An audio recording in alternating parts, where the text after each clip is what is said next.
தாத்ரி மகரிஷி அவர்கள் இதன் அமைதி பெறுவதற்காக உடல் நலத்திற்கு உடற்பயிற்சி, உயிர் வளம் பெற காயக்கல்ப பயிற்சி, மனம் அமைதி பெற அகத்தவம் மற்றும் அகத்தாய்வு பயிற்சிகளை அளித்துள்ளார்கள்.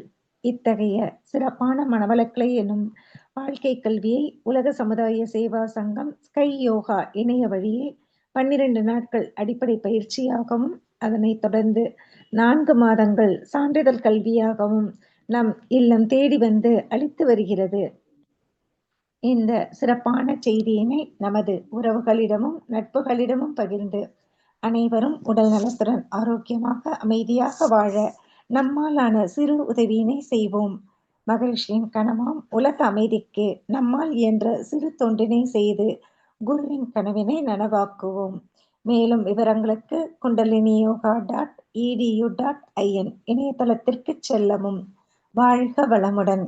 தவத்தினை தொடர்ந்து இக்கரைக்கு அக்கறை பச்சை என்ற தலைப்பில் சிந்தனை விருந்து வழங்க பேராசிரியர் அருள்நிதி அமுதா நமச்சிவாயம் அம்மா அவர்களை அன்புடன் அழைக்கின்றோம். வாழ்க வளமுடன் அம்மா.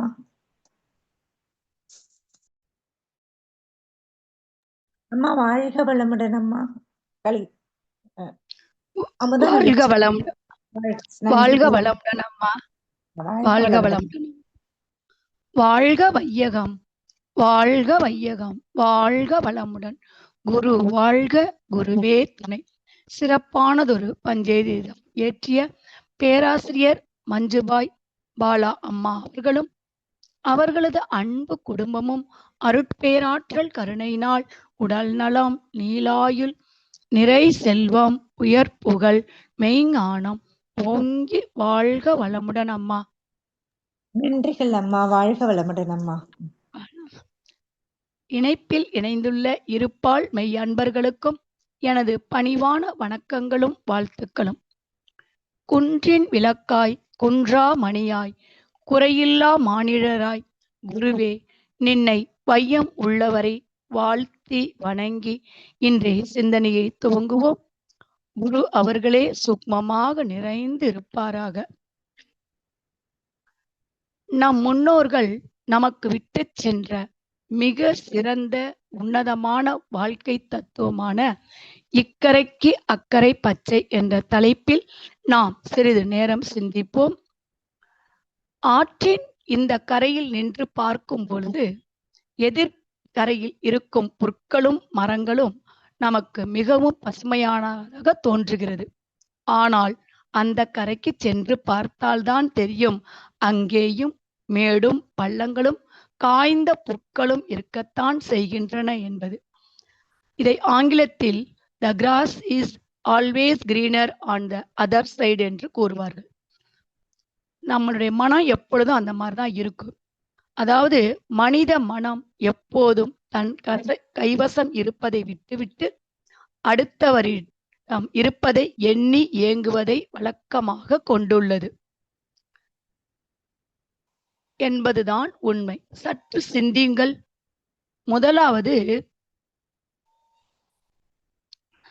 முதலாவதாக நாம் படிக்கும் படிப்பை விட நண்பன் படிக்கும் படிப்பு சிறந்ததாக தோன்றுகிறது. அதைவிட நாம் பார்க்கும் வேலையை விட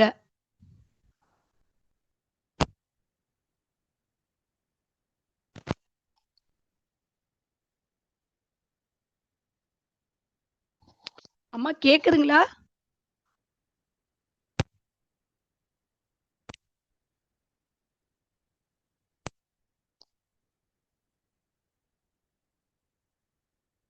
அம்மா வாழ்க வளமுடன். அம்மா கேக்குதுங்கம்மா, பேசணுமா? சரிங்க. இப்போ கேக்குறது பேசணுமா? வாழ்க.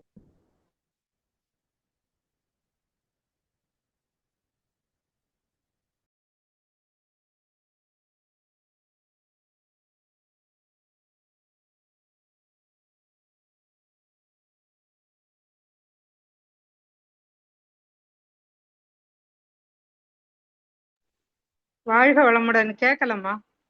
அம்மா வாழ்க வளமுடன்மா. நீங்க தொடரலாம்மா.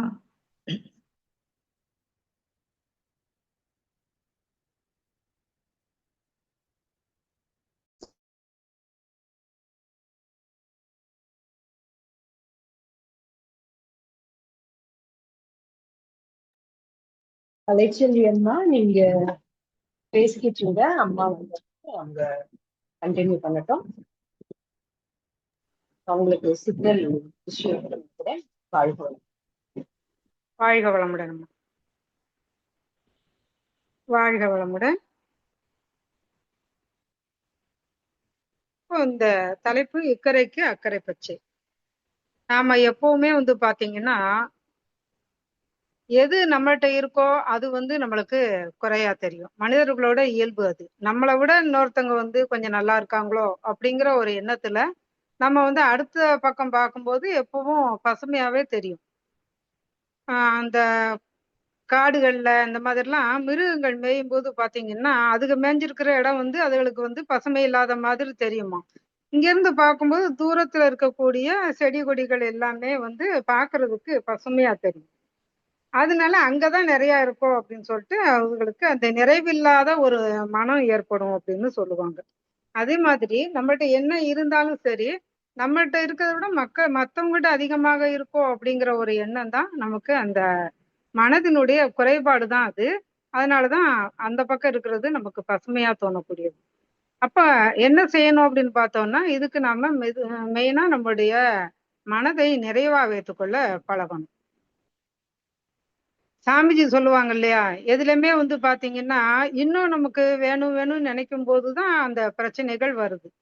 நம்மகிட்ட இருக்கக்கூடிய உறவுகள்ல சாமி சொல்லுவாங்க, உறவுகள் இந்த எண்ணிக்கை கூட கூட நம்ம வீட்டுல நாம பழங்கக்கூடிய பொருட்களுடைய எண்ணிக்கை மிக மிக நம்மளுக்கு பிரச்சனை தான் அப்படின்னு சொல்லுவாங்க. இப்ப உதாரணமா பார்த்தோம் அப்படின்னா நம்ம வீட்டுல நிறைய பொருட்கள் இப்ப நம்ம யூஸ் பண்றோம். அந்த காலத்துல வந்து பாத்தீங்கன்னா நம்ம இவ்வளவு பொருட்கள் யூஸ் பண்ணது கிடையாது. இப்ப நாம பண்ணக்கூடிய அந்த பொருட்கள் பாத்தீங்க அப்படின்னா ஒன்னொன்னுக்குமே நாம ஒரு விலை கொடுத்துதான் ஆக வேண்டியிருக்கு. உதாரணமா கிரைண்டர், மிக்சி அந்த மாதிரி நம்ம வீட்டு உபயோக பொருட்கள் எடுத்துக்கொண்டோம் அப்படின்னா கூட அதுக்கு நாம செலவழிக்கக்கூடிய வாங்கும்போது ஒரு பொருள் நம்ம இன்வெஸ்ட் பண்றோம், அது வேற. ஆனா வந்து அது ரெகுலரா யூஸ் பண்ணும்போது நம்ம நிறைய கரண்ட் செலவழிக்கிறோம். அதுக்கு நாம பல இது நம்முடைய பொருளாதாரத்துல நம்ம வந்து விட்டு கொடுத்துதான் அதை நம்ம பண்ண வேண்டியிருக்கு. இன்னைக்கு நம்மளுடைய வாழ்க்கையில வந்து பாத்தீங்கன்னா மொபைல் போன் அப்படிங்கிற ஒன்ன கூட நம்ம எடுத்துக்குவோமே. அப்ப அந்த போன் எடுத்துக்கிட்டோம் அப்படின்னா சில காலங்களுக்கு முன்னாடி பார்த்தோம்னா நமக்கு அந்த ஒரு தேவையே இருந்திருக்காது. எப்பவுமே வந்து பாத்தீங்கன்னா நிறைய பெரிய வீடுகள்ல மட்டும் லேண்ட்லைன் மாதிரி வச்சிருப்பாங்க. அப்புறம் ட்ரங்க் கால்னு சொல்லுவாங்க. உடனடியா கூட நம்ம பேச முடியாத ஒரு சூழ்நிலை தான் இருக்கும். ஆனா இப்ப வந்து பாத்தீங்கன்னா எல்லார் வீட்லயும் மொபைல் வந்துருச்சு. வீட்டுல 4 பேர் இருந்தோம்னா 4 மொபைல் இருக்குது, 8 சிம் இருக்குது. இன்னும் சிம் வாங்கினாலும் போடுறதுக்கு பழைய மொபைல் தான் தேடிக்கிட்டு இருக்கோம். அப்ப என்ன ஆகுது அப்படின்னு பார்த்தோம்னா அதுக்கு நாம நிறைய இன்வெஸ்ட் பண்ண வேண்டியிருக்குது. நம்மளுடைய பணத்துல பெரும்பாலான அளவு, அதாவது அவசியமில்லாத செலவுகள் இப்ப ரொம்ப அவசியமா வந்து நிக்குது. அப்ப என்ன ஆகுது, அந்த பொருட்கள் மிக மிக நம்மளுக்கு துன்பம் கூடுது. இதைத்தான் சாமிஜி வந்து சொல்றாங்க, உபயோக பொருட்கள் அதிகமாக அதிகமாக துன்பம் கூடுது அப்படின்னு. அதே மாதிரி உறவுகளோட எண்ணிக்கை கூட கூட எல்லாத்தையுமே நம்ம ஒண்ணு சேர்த்து வச்சுக்கிட்டே இருக்கோம்னு வச்சுக்கோங்களேன்.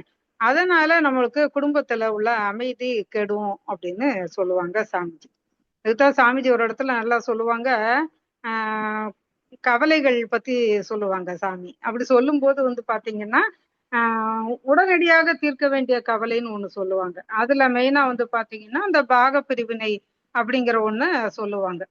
எதுக்கு இதை சொல்றோம் அப்படின்னா எல்லாத்தையும் நம்ம ஒண்ணா சேர்த்து வச்சுக்கிட்டு அதை பிரிச்சும் கொடுக்காம அதை வச்சுக்கிட்டு எல்லாருமே துன்பப்பட்டுக்கிட்டு டெய்லி ஏதாவது வீடுகள்ல பிரச்சனை வந்துகிட்டே இருக்கும். அப்ப அந்த மாதிரி வந்துகிட்டே இருக்கும்போது வந்து பாத்தீங்கன்னா இதை நம்ம எப்படி சரி பண்ணலாம் அப்படின்னா அது உடனடியா எதை எதை தீர்க்கலாமோ அதை நம்ம தீர்த்து கொள்ளலாம் அப்படின்னு சொல்லுவாங்க. அப்ப இந்த பாக பிரிவினை பண்ணி அவங்களுக்கு தேவையானதை நம்ம கொடுத்துட்டோம்னா நம்மளோடது என்னவோ அதை வச்சு நம்ம நிம்மதியா வாழ முடியும் அப்படிங்கறதுதான் அதனுடைய கருத்து. அப்படி எல்லா இதுலயும் பாத்தீங்கன்னா நாம தான் மேல மேல அந்த துன்பங்களை கூட்டிக்கிட்டே போறோம். இப்ப என்ன காரணம் அப்படின்னா மனிதர்களோட வாழ்க்கையில இதுலயும் நிறைவு இல்லாத ஒரு தன்மை தான். அப்போ நம்ம என்ன நினைக்கிறோம், நம்மளை விட மத்தவங்க தான் நல்லா வாழ்றாங்களோ, நம்மகிட்ட எதுவும் இல்லையோ அப்படின்னு நினைக்கிறோம். இது நம்மளை விட கீழே இருக்கிறவங்கள பார்க்கும்போது நமக்கு வந்து நம்மள உயர்வா நினைக்க முடியும். இதுக்குத்தான் சாமிஜி வந்து உயர்வு தாழ்வு மனப்பான்மை அப்படிங்கிற ஒரு விஷயத்தையும் சொல்லுவாங்க. இப்ப நம்ம வீட்டுல ஒரு கார் இருக்கும், ஆனா பக்கத்து வீட்டுக்காரன் வந்து அதை விட பெரிய கார் வாங்கிட்டான்னா, அடடே அவன்கிட்ட நம்மளை விட பெரிய கார் இருக்குதே அப்படிங்கிற ஒரு மனப்பான்மை நம்மளுக்கு வந்துருது. அப்ப அந்த மனப்பான்மை வரும்போது நம்ம நிறைவடைய முடியுமா அப்படின்னு பார்த்தோம்னா கண்டிப்பா நம்மளால நிறைவடைய முடியாது.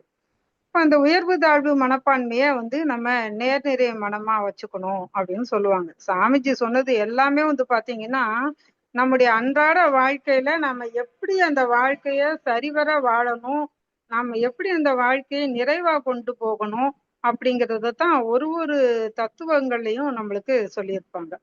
இப்ப அந்த மாதிரி நம்ம வாழும்போது மட்டும்தான் நமக்கு வந்து நம்மளை பத்தின ஒரு நிறைவான எண்ணம் வரும்.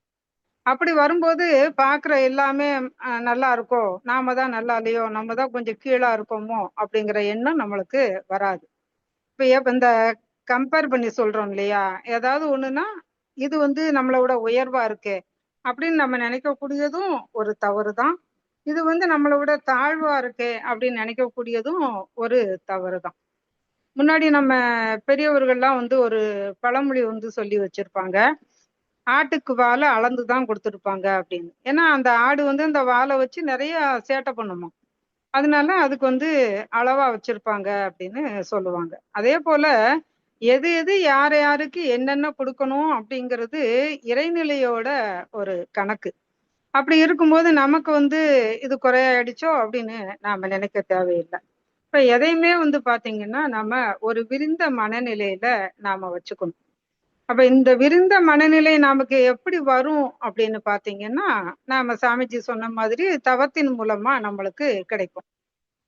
இப்ப தவம் நாம எடுத்துக்கொண்டோம் அப்படின்னாதான் நமக்கு வந்து எல்லா மனிதர்களையுமே முதலாவது ஒரே மாதிரி பார்க்கக்கூடிய தன்மையும் வரும். இதத்தான் சாமிஜி ரொம்ப அழகா நான்யார் தத்துவத்துல சொல்லியிருப்பாங்க. இப்ப நான்யார் தத்துவத்துல நாம அதை என்ன உணர்றோம், எல்லாரும் ஒண்ணுதான் அப்படிங்கிறது. அப்ப எல்லாரும் எப்படி ஒண்ணு அப்படின்னு பார்த்தோம்னா அனைத்தும் இறைநிலையில இருந்து வந்ததுதான் அப்படின்னு சொல்லுவாங்க. அப்ப அந்த இறைநிலையோட தன்மை எல்லாத்துலயும் இருக்குது அப்படிங்கிற ஒரு உணர்வு வரும்போதுதான் நம்ம யாரையும் பெருசாவோ அல்லது யாரையும் குறைவாவோ நினைக்க மாட்டோம். அப்ப ஒரு அந்த மாதிரியான ஒரு சூழ்நிலையில தான் அன்பும் கருணையும் நமக்கு பெருகி வரும் அப்படின்னு சொல்லுவாங்க. அப்ப இது எல்லாமே வந்து நமக்கு எப்படி கிடைக்கும் அப்படின்னு பாத்தீங்கன்னா, நம்முடைய மனதை நாம சரிப்படுத்தி வச்சுக்கணும். அப்படி மனதை சரிப்படுத்தி வைத்துக் கொள்வதற்கு தான் நமக்கு வந்து நிறைய தவம் இந்த மாதிரியான இதெல்லாம் கொடுக்குறாங்க. என்ன தவம் செஞ்சாதான் மனம் சரியா இருக்குமா, இல்லைன்னா இருக்காதா அப்படின்னு பார்த்தோம்னா, சாமிஜி வந்து நமக்கு நல்லாவே தெரியும். நிறைய தத்துவ விளக்கங்கள் கொடுத்திருக்கும் போது எல்லாமே இப்போ நம்ம அகத்தாய்வுல வந்தோடனே எண்ணம் ஆராய்தல் கொடுப்பாங்க, ஆசை சீரமைத்தல், கவலை ஒழித்தல், இந்த மாதிரி நமக்கு நிறைய தலைப்புகள்ல கொடுத்திருப்பாங்க. அப்ப அந்த எல்லா இதுலயும் என்ன சொல்றாங்க சாமிஜி அப்படின்னு பாத்தீங்கன்னா, நம்மள வந்து முதல்ல தவம் தான் பண்ண சொல்லுவாங்க. துரிய தவம் பண்ணிக்கோங்க. துரிய தவம் பண்ணிட்டு நம்ம ஒரு பேப்பர் எடுத்துட்டு உட்காருங்க, அப்புறம் நீங்க எழுதுங்க அப்படின்னு தான் சொல்லுவாங்க. அப்ப ஏன் அந்த மாதிரி சொல்றாங்க அப்படின்னு பார்த்தோம்னா, அந்த நம்ம ஒரு தவம் பண்ணும்போது மட்டும்தான் நம்முடைய மன அலைச்சூழல் குறையும். அப்படி நம்மளுக்கு மன அலைச்சூழல் குறையும் போதுதான் நமக்கு உண்மை எது பொய் எது அப்படின்னு தெரியும். இதுக்கு ரொம்ப அழகா ஒரு உதாரணம் சொல்லுவாங்க. இப்ப நம்ம குடும்பத்திலேயே கணவன் மனைவி இடையிலயோ, வீட்டுல இருக்கக்கூடிய பெரியவங்க சிறியவங்களுக்கு இடையிலயோ ஒரு சண்டை வருது அப்படின்னா, யாருமே நாம செஞ்சது தப்பு அப்படின்னு ஒத்துக்கிடவே மாட்டோம். நம்ம மத்தவங்களத்தான் சொல்லுவோம். அவங்க அப்படி பண்ணாங்க, அதனாலதான் நான் இப்படி சொன்னேன். அவங்க இப்படி பண்ணாங்க, அதனாலதான் எங்க வீட்டுல பிரச்சனை வந்தது அப்படின்னு சொல்லுவாங்க. அப்ப அந்த மாதிரி இல்லாம நம்ம மேலயும் உள்ள தப்பு நமக்கு எப்ப புரிபடும் அப்படின்னா, நம்ம தவம் நல்லா பண்ணும்போது மட்டும்தான் தெரியும். அதனாலதான் எல்லா விதமான நம்முடைய தற்சோதனை அனைத்திலுமே வந்து பாத்தீங்கன்னா சாமிஜி நமக்கு அந்த தவம் பண்ணணும் அப்படின்னு சொல்லியிருப்பாங்க. நம்ம வந்து ஒரு காடுல வந்து ஒரு ஆசிரமம் இருக்கு, ஒரு ஆசிரமம் இருக்கு. அந்த ஆசிரமத்துல ஒரு சாமியார் இருக்காரு. அப்ப அந்த சாமியார் இருக்காரு, அவருடைய இது என்னன்னா, நான் எப்பவும் உண்மைதான் பேசுவேன் அப்படிங்கிற ஒரு நிலையை அவர் வந்து எடுத்திருக்காரு. அது மாதிரி அவர் வாழ்ந்துகிட்டும் இருக்காரு. அப்படி வாழ்ந்துகிட்டு இருக்கும்போது ஒரு நாள் அந்த பக்கமா ஒரு திருடன் ஒருத்தன் ஒரு மனிதன் வந்து ஓடி வர்றான். அவன் ஓடி வந்த உடனே இவர் வந்து தன்னுடைய நந்தவனத்துல பூ பறிச்சுக்கிட்டு இருக்கிறாரு. அப்படி பூ பறிச்சுட்டு இருக்கும்போது இவன் உள்ள ஓடி வர்றான். ஓடி வந்தவன், சாமி நான் அந்த இடத்துல ஒளிஞ்சுக்கிறேன், என்னை தேடி 4 பேர் வராங்க, என்னை கொஞ்சம் காட்டி கொடுத்துறாதீங்க அப்படின்னு சொல்லி சொல்றான். அப்ப சொல்லிட்டு அவன் ஒளிஞ்சுக்கிறான். அந்த நேரம் வந்து பாத்தீங்கன்னா ஒரு 4 பேர் பின்னாடியே துரத்திக்கிட்டே வர்றாங்க. அப்ப இவர் வந்து இவரை பார்த்த உடனே இங்க ஒரு சாமியார் இருக்காரு, இவர்கிட்ட போய் நம்ம கேட்கலாம் அப்படின்னு சொல்லிட்டு வந்து கேட்கறாங்க. இந்த பக்கமா ஒருத்தங்க வந்து வந்தானா அப்படின்னு சொல்லி கேக்குறாங்க. அப்ப இவருக்கு வந்து யோசிக்கிறாரு, இப்போ உண்மை சொல்லணுமா இல்ல நம்ம பொய் சொல்லணுமா? உண்மை சொல்லணுங்கிற ஒரு கட்டுப்பாட்டுல நம்ம இருக்கோம், அப்ப எப்படி பொய் சொல்ல முடியும் அப்படின்னு சொல்லி நினைக்கிறாரு. அப்ப அந்த மாதிரி ஒரு நினைவு வரும்போது இவரு இல்ல, நம்ம இத்தனை வருஷம் கட்டிக்காத நம்முடைய இதை விடக்கூடாதுன்னு சொல்லிட்டு, ஆமா அந்த மரத்துக்கு பின்னாடிதான் ஒளிஞ்சிருக்கான் அப்படின்னு காட்டி கொடுத்துட்றாரு. அப்ப அவங்க வந்து அவனை பிடிச்சிட்டு போயிடுறாங்க. இவருக்கு சில காலம் கிடக்குது, இவருக்கும் முதுமை வருது, இவருக்கும் மரணம் வருது. அப்போ இவர் நினைக்கிறாரு, எல்லாருமே நம்ம என்ன நினைப்போம், சொர்க்கத்துக்கு போகணும் இறந்துட்டோம்னா அப்படின்னு தான் நினைப்போம். அப்ப இவர் பாத்தீங்கன்னா நரகத்துக்கு கூட்டு போறாங்க.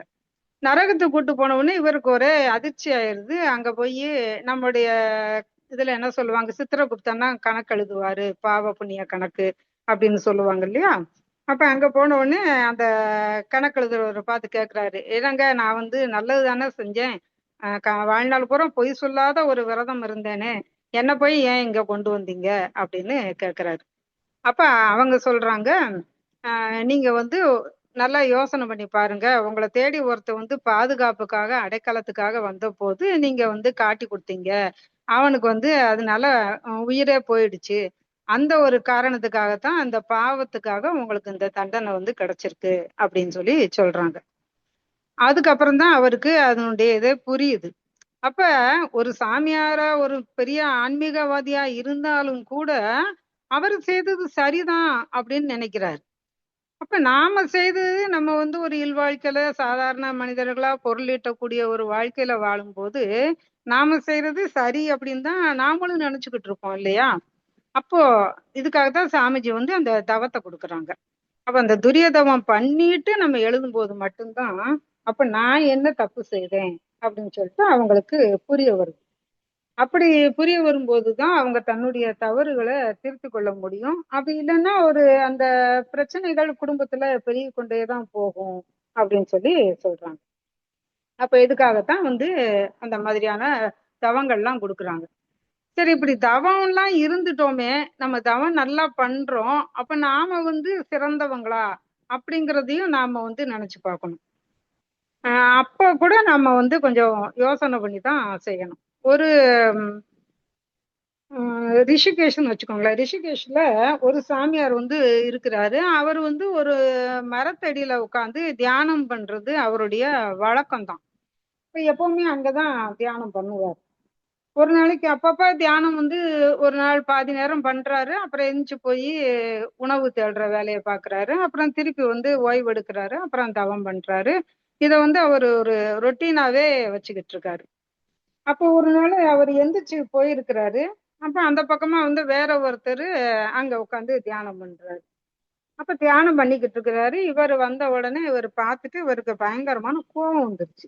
இது என்னோட இடம், எந்திரி அப்படின்னு சொல்லி அவர்கிட்ட வந்து சண்டை பிடிக்கிறாரு. அப்போ ஒரு டெய்லி தவம் பண்ணக்கூடிய ஒரு மகான் அந்த இடத்த இது என்னுடையது அப்படின்னா அவர் வந்து தவம் செஞ்சதுனால என்ன பயன்? அப்ப அவர் எவ்வளவுதான் தவம் பண்ணாலும் அவருக்கு எப்படி வந்து ஞானம் வரக்கூடும்? அப்ப அந்த ஞானம் வரணும் அப்படின்னா நம்ம வந்து அதுக்காகத்தான் நமக்கு நம்ம மனவள கலையில சாமிஜி தற்சோதனை அப்படிங்கிற ஒரு உயர்ந்த விஷயத்த கொடுத்திருக்காங்க. அந்த தற்சோதனை பண்ணி பார்க்கும்போதுதான் நாம யாரு அப்படிங்கிறது நம்மளுக்கு புரிய வரும். அப்படி புரிய வரும்போதுதான் நாம தவறுகள் செய்யாமையும் இருப்போம். அதே மாதிரி மற்றவர்களோடு ஒப்பிட்டு பார்த்து வாழக்கூடிய ஒரு வாழ்க்கையும் நாம தவிர்த்து கொள்ள முடியும். இப்படியெல்லாம் நம்ம வாழ்வதற்காகத்தான் நமக்கு நிறைய மகான்கள் இந்த உலகத்துல பிறந்தாங்க. அவங்க எல்லாமே வரிசையா நமக்கு நிறைய புத்திமதிகளை சொல்லிக்கிட்டே வந்தாங்க.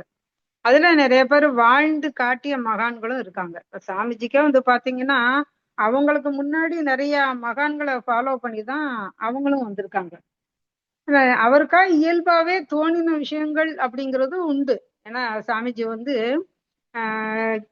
ஏன் நோய் வருது, ஏன் ஏழ்மை வருது, எதனால வந்து மரணம் வருது, இந்த மாதிரி எல்லாம் அவங்களும் நிறைய சின்ன வயசுலயே அவங்களுக்கு தோணுன கருத்துனாலதான் அவங்க வந்து அந்த மாதிரி நிறைய தானும் அதுல ஒரு தேடல் இருந்தது. அந்த தேடலின் காரணமா எங்க என்ன கிடைக்கும் அப்படிங்கறத தெரிஞ்சு அவங்க அங்கெல்லாம் போய் அவங்க கத்துக்கிட்டாங்க. அப்படி சாமிஜி கத்துக்கிட்ட விஷயங்களைத்தான் நம்மளுக்கு வந்து சொல்லியிருக்காங்க. புத்தரோட நிலையுமே அதுதான். புத்தருமே இது மாதிரி ஒரு பெரிய அரச வேலை இருந்து மன்னனா இருந்து அதுக்கப்புறம் வந்து இந்த மாதிரியான கேள்விகள் ஏற்பட்ட போதுதான் அவர் பெரிய ஞானியா மாறினாரு அப்படின்னு சொல்லுவாங்க. அப்போ இப்படியெல்லாம் மாறணும் அப்படின்னா அதற்கு நமக்கு என்ன வேணும் அப்படின்னா நாமளே உணர்ந்து கொள்ளக்கூடிய அறிவு நம்மளுக்கு வேணும். அதைத்தான் நாம தவத்தின் மூலமா பெற முடியும். நம்முடைய வாழ்க்கையை பாருங்களேன், நம்ம மனவளக்கலைக்கு முன்னாடி எப்படி இருந்தோம், மனவளக்கலைக்கு வந்ததுக்கு அப்புறம் நம்முடைய மனமும் நம்முடைய செயல்களும் எப்படி இருக்கு அப்படின்னு பார்த்தோம்னாலே தெரியும், நிறைய வேறுபாடுகளை நாம உணர முடியும். அப்படி செய்யும்போது மட்டும்தான் நம்ம வந்து வாழ்க்கையை வந்து சரியான முறையில வாழ்ந்து கொண்டு போக முடியும். அதற்குத்தான் நாம எப்பொழுதுமே வந்து பாத்தீங்கன்னா சாமிஜி அழகா ஒரு 6 விதமான இது நம்மளுக்கு சொல்றாங்க. பேராசை, சினம், கடும்பற்று, உயர்வு தாழ்வு மனப்பான்மை, முறையற்ற பால் கவர்ச்சி, வஞ்சம் அப்படின்னு சொல்லி சொல்றாங்க. அப்ப இந்த 6 தீய குணங்களும் இயல்பாகவே இருக்கக்கூடியவன் தான் மனிதன். ஏன்னா நம்ம இந்த உலகத்துல தானே இருக்கோம். அப்போ ஒரு பொருள் ஈட்டவோ நானு என்னுடைய குடும்பம் எங்களை நான் நல்லா வச்சுக்கிடணும், என்னுடைய குடும்பத்தை நான் நல்லா வச்சுக்கிடணும் அப்படிங்கிற ஒரு எண்ணத்துல அவன் இருக்கும்போதுதான் எப்படியாயும் பொருள் சேர்க்கணும் அப்படிங்கிற ஒரு எண்ணத்துல மனிதன் வந்து இந்த மாதிரி எல்லாம் பண்றான். அப்ப இந்த 6 தீய குணங்களையும் நாம வந்து எப்படியெல்லாம் மாத்தணும் அப்படிங்கறதெல்லாம் சாமிஜி நம்மளுக்கு நிறைய எடுத்து சொல்லியிருக்காங்க. அந்த மாதிரியா நம்முடைய குணங்களை நாம மாத்தி கொண்டு போகணும். அதே மாதிரி நம்ம ஆரம்ப காலத்திலேயே நான் சொன்ன மாதிரி நம்முடைய எண்ணங்களை நாம ஆராய்ச்சி பண்ணணும். இந்த எண்ணம் ஆராய்ச்சி பண்ணும்போதுமே சாமி ஒரு விஷயம் சொல்லுவாங்க, நாம எல்லாத்துக்குமே தெரிஞ்சிருக்கும். அதாவது நாம ஒரு எண்ணம் நம்மளுக்கு தோணிருச்சு, அப்ப நம்ம நினைக்கிறோம் நான் என்ன நினைக்கத்தானே செஞ்சேன், செயலுக்காக கொண்டு வந்தேன் அப்படின்னு சொல்லி நம்ம நினைப்போம். ஆனா அது அப்படி கிடையாதுன்னு சொல்லுவாங்க. நம்ம மன்றங்கள்ல நம்மளுக்கு பாடம் நடத்தக்கூடிய ஆசிரியர்கள் நிறைய விஷயங்கள் அதை பத்தி சொல்லியிருப்பாங்க. அதாவது ஒரு இடத்துல நம்ம போறோம், ஒருத்தங்க போறோம், அந்த இடம் பாத்தீங்கன்னா நைட்ல போறோம், ரொம்ப இருட்டா இருக்கு, சுத்திலும் இருக்கக்கூடிய வீடுகளுக்கு நடுவுல ஒரு சந்து மாதிரியான ஒரு இடம் இருக்கு. அப்ப அந்த இடத்த பார்த்த உடனே நம்மளுக்கா தோணுது, ஒரு இங்க யாரும் ஒளிஞ்சிருந்தா கூட தெரியாது போலயே. திருடணும்னு நினைக்கிறவங்க யாராவது வந்தாங்கன்னா அவங்களுக்கு ஈஸியா திருடிட்டு ஒளிஞ்சுக்கிட முடியும் அப்படிங்கிற ஒரு எண்ணம் வந்து நம்ம மனசுல தோணுது. அப்ப அப்படி தோணும்போது நம்ம என்ன செய்யணும், உடனே ஐயோ இந்த மாதிரியா எண்ணம் நம்மளுக்கு தோணக்கூடாது அப்படின்னு சொல்லி அந்த எண்ணத்தை நம்ம உடனடியா அதுக்கு பதிலா ஒரு நல்ல எண்ணத்தை போட்டுறணும், அந்த எண்ணத்தை அழிச்சிடணும். அப்படி இல்லை அப்படின்னா நாம அங்க போட்டு வச்ச அந்த எண்ணமே இன்னொருத்தர் மூலமா செயலாகிரும். உண்மையிலேயே அங்க ஒரு திருட வந்து அவனுக்கு அந்த எண்ணம் தோணி அவன் வந்து நாம போட்ட அந்த எண்ணத்தை அவன் செயலாக்கி முடிச்சிருவான் அப்படின்னு சொல்லுவாங்க. இதுக்காகத்தான் நம்முடைய எண்ணத்தை ஆரம்பத்திலேயே சீரமைக்க சொல்லி நமக்கு சாமிஜி சொன்னாங்க. இப்போ ஒரு விஷயங்களையும் வந்து பாத்தீங்கன்னா எல்லாமே நமக்கு சொல்லக்கூடியது அதுதான். நம்ம எண்ணம் தான் நமக்கு வந்து செயலாகுது. அந்த எந்த ஒரு எண்ணத்துக்கும் ஒரு செயல் உண்டு. அந்த செயலின் காரணமா நம்ம செயல்படுத்த ஆரம்பிச்சோம்னா அதுக்கு ஒரு விளைவு கண்டிப்பா இருக்கும். அதுக்கு ஒரு உதாரணம் கூட சொல்லுவாங்க. இப்ப நம்ம வந்து கையில ஒரு கண்ணாடி கிளாஸ் வச்சிருக்கோம். நம்ம அந்த கிளாஸை வந்து நம்ம கையில பிடிச்சிருக்கிற வரைக்கும் அந்த கிளாஸுக்கு வந்து எந்த பாதிப்பும் இல்லை. நம்ம கையில இருந்து அது கொஞ்சம் ஸ்லிப் ஆயிடுச்சு, கையை விட்டுட்டோம்னு வச்சுக்கோங்களேன், அந்த கையை விடுற வேலை மட்டும்தான் நம்ம செய்யறோம். ஆனா அந்த கிளாஸ் என்ன ஆகும், கீழே விழுந்து உடைஞ்சு நொறுங்கிடும். அப்ப அந்த கையில இருந்து அந்த கண்ணாடி கிளாஸை நம்ம விட்டுட்டோம் அப்படிங்கிறதுக்கு ஒரு செயலுக்கு அந்த ஒரு விளைவு வருது இல்லையா? அந்த விளைவு தான் நாம செய்யக்கூடிய ஒரு ஒரு செயலுக்குமே இருக்கும். அப்ப நம்ம ஒரு நல்ல செயலை செய்யும் போது விளைவு வந்து நல்லதா வந்து அமையுது. நாம ஒரு தீய செயலை செய்யும் போது விளைவு வந்து தீயதா அமையுது. அதுக்கு தான் சாமி வந்து சொல்லுவாங்க, எப்பவுமே விளைவை கணிச்சுதான் நம்ம செயலை செய்யணும் அப்படின்னு. அப்போ எந்த ஒரு இதுலயும் நாம அதை தவற விடும்போதுதான் நாம நிறைய தவறுகளை செய்யறோம். ஒண்ணு செய்யணும்னு நினைக்கிறோம், இதை நம்ம செய்தா என்ன ஆகும், இதை நம்ம செய்தா இந்த விளைவு வரும், அப்ப இந்த விளைவு வந்ததுன்னா இது எல்லாத்தையும் பாதிக்கும் அப்படின்னு நினைச்சு நாம அந்த செயலை வந்து சரியா செய்யறதுக்கு நாம அங்கேயே வந்து ஒரு முடிவு எடுக்கணும். இதற்குத்தான் ஆரம்பத்திலேயே நம்மளை வந்து அந்த எண்ணத்தையே சீரமைக்கணும் அப்படின்னு சொன்னாங்க. அப்ப இந்த எண்ணம் நடக்கும் போதே நமக்கு வந்து சரிப்படுத்தி கொள்ளணும். ஏன்னா நிறைய நம்ம வந்து பார்த்திருப்போம். நம்ம தியான முறைகள்லயே கூட வந்து பாத்தீங்கன்னா நிறைய இது நம்ம பல இடங்கள்ல அனுபவிச்சு பார்த்திருக்கோம். இப்ப எல்லாமே வந்து பாத்தீங்கன்னா அந்த எண்ணத்தை தான் நம்ம அங்க நிறுத்தி நம்முடைய காந்தத்தை தான் நம்ம செலவழிச்சு நாம அதை பண்றோம். இப்ப எண்ணத்தின் காரணமா நமக்கு வந்து எண்ணத்திலையும் நம்முடைய உயிராற்றல் செலவாகுது, நாம டெய்லி செய்யக்கூடிய செயல்கள்லயும் நம்முடைய உயிராற்றல் செலவாகுது அப்படிங்கறத நாம பார்த்திருக்கோம்.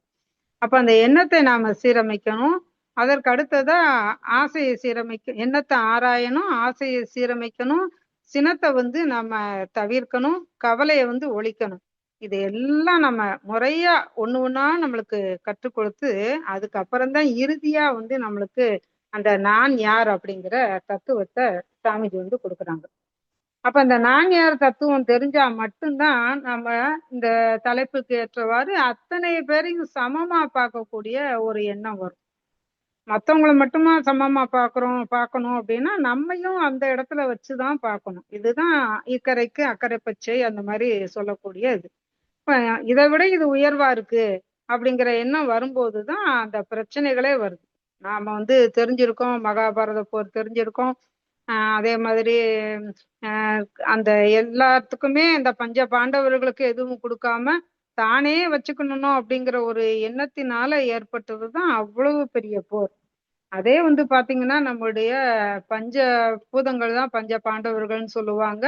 அதே மாதிரி நம்ம சூரியன் அந்த மாதிரி ஒண்ணு ஒண்ணா சொல்லும்போது அவங்களுக்கு பிறந்த குழந்தைகள் தான் இவங்க அப்படிங்கிறதையும் சொல்லுவாங்க. அப்ப நமக்கு கொடுத்த வரலாறு எல்லாமே வந்து பாத்தீங்கன்னா இயற்கையை ஒட்டியும் அந்த மனிதர்களை வந்து எப்படி நாம கொண்டு போகணும், எப்படி நம்முடைய வாழ்க்கையை அமைச்சுக்கணும் அப்படிங்கிறத பொறுத்துதான் நமக்கு அத்தனையுமே காலகாலமா நம்மளுக்கு வந்து நம்முடைய இதிகாசங்களும் புராணங்களும் சொல்லிக்கிட்டே வருது. அப்ப அதை பக்தி மார்க்கமா நாம கேட்கும் போது ஒரு மாதிரி, ஞான மார்க்கமா கேட்கும் போது நம்ம மகிழ்ச்சி மாதிரி மகான்கள் நம்மளுக்கு தேவைப்படுறாங்க. அப்படிப்பட்ட ஒரு மகானாக நம்மளுக்கு மகிழ்ச்சி வந்திருக்காங்க. அவங்ககிட்ட இருந்து நாம முழுமையான இந்த மனவளக்கலை என்ற பாடத்தை நாம எடுத்துக்கிட்டோம். அதுல நாம நிறைய தத்துவ விளக்கங்களை பார்த்து நம்மளை கொஞ்சம் கொஞ்சமா செதுக்கிக்கிட்டே வர்றோம். ஒரு கல்லுல இருந்து தேவையில்லாத பகுதியை நீக்கும் போதுதான் அந்த உள்ள சிலை வெளிப்படும்னு சொல்ற மாதிரி நம்மட இருக்கக்கூடிய தேவையில்லாத விஷயங்களை நாம ஒதுக்கிக்கிட்டே வரும்போதுதான் நம்மளை முழுமையா வெளிப்படுத்த முடியும். அதற்கு மிக முக்கியமான ஒண்ணு, எல்லாரையும் சமமா பாவிக்கக்கூடிய ஒரு விஷயம்தான். அதை மட்டும் நம்ம எடுத்துக்கிட்டோம் அப்படின்னா நம்ம யாரை பார்த்து நம்மளுக்கு பொறாமை வராது, மத்தவங்களோட நம்ம கீழா இருக்கோமே அப்படிங்கிற ஒரு எண்ணமும் நமக்கு வராது. அப்ப அனைத்தும் சமமா நம்ம பாவிக்கக்கூடிய ஒரு மனப்பாங்கு நம்மளுக்கு வரும். இதுதான் வந்து இன்றைய தலைப்பான இக்கரைக்கு அக்கறை பச்சை அப்படின்னு சொல்லக்கூடிய ஒரு விஷயத்துல நாம தெரிஞ்சுக்கிட வேண்டிய ஒண்ணு. அதற்காக நாம நம்முடைய பயிற்சிகளை இன்னும் முறைப்படுத்திக் கொள்வோம். நமக்கு கிடைத்த இந்த வாழ்க்கையை நாம நிறைவா வாழ்வோம், மற்றவர்களுக்கும் தொண்டாற்றி நாம் இன்பம் காண்போம் என்று சொல்லிக்கொண்டு நல்ல வாய்ப்புக்கு நன்றி பாராட்டி இத்துடன் இந்த சிந்தனையை நிறைவு செய்து கொள்கிறேன். வாழ்க வளமுடன்.